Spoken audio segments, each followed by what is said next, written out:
Now, let's move on to the next topic and we will talk about courtship o sa ating na term is panliligaw. So, let's start again. Dito naman tayo kay Brother Neri.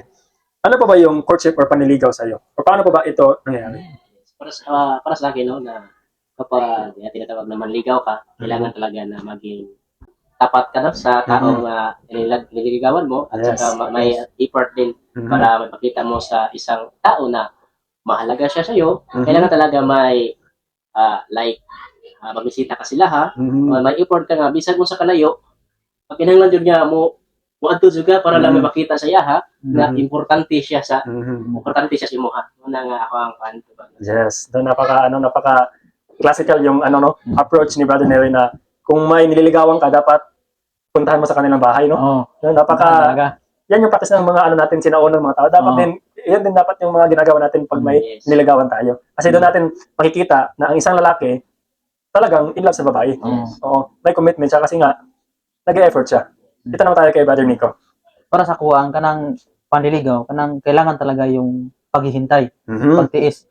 Kasi yung nakikita ko sa iba na kapag naligaw sila sa babae, gusto nila na sasagutin sila kaagad. Pero kung para sa akin, kailangan talaga na maghintay ka kung totoo kang umiibig sa kanya, maghintay ka talaga kung ilang years ka sasagutin yan. Ang importante niya, naghintay mo talaga siya. Hindi mo siya pinipilit na pasagutin ka agad kasi ang panliligaw kailangan na sa kanang proseso gyud na kuan kanang imo gyud siyang kanang hulaton ba ug kanus agyud kanya dawaton unya kanang kailangan din natin kilalanin yung ugali talaga. Yun talaga ang first nating gagawin kung tayo ay maliligaw, kailangan talaga natin kilalanin natin ang isa't isa. Kasi kapag hindi natin kinikilala, hindi natin for example, sinagot ka kaagad, hindi mo pa nakilala yung kanyang ugali. Tapos pag naging kayo na magmahay ka ba nga may pagwa ko ng uyab ani kay pero mo din malitaha di ay di man din kabalo mo trabaho sa balay di man din kabalo dili mo tuman og sugo sa ginikanan hugas og plato dili kabalo mo hugas og plato ang ginikanan pa mo tuman sa sugo nya mas maayo tong dugay jud ka dai sugton sa babae kay mailhan sa gyud nimo sa tinuod niya nga kinaiya mao gyud sa kanang ang kaning panliligaw usa siya ka proseso nga butang nga angay jud nato mahibalan labi na sa ato ang mga kabataan o sa mga viewers nato nga nagtan-aw nini nga video karon.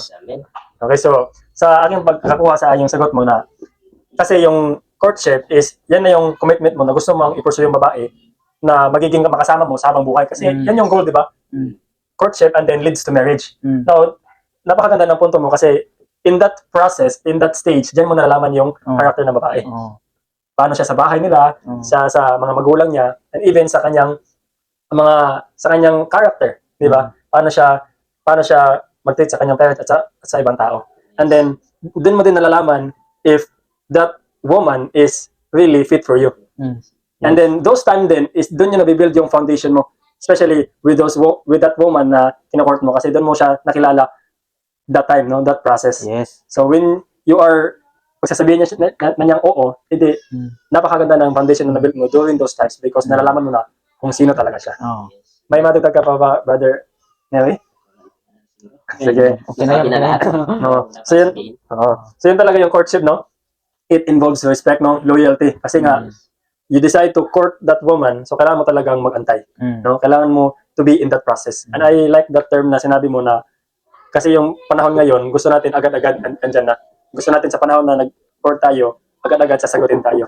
But courtship is a process. No? And that process takes patience. Okay po? So thank you so much sa kanyang mga sagot, no? And I like it very much that it aligns din sa love na sinabi natin kanina that love is a principle.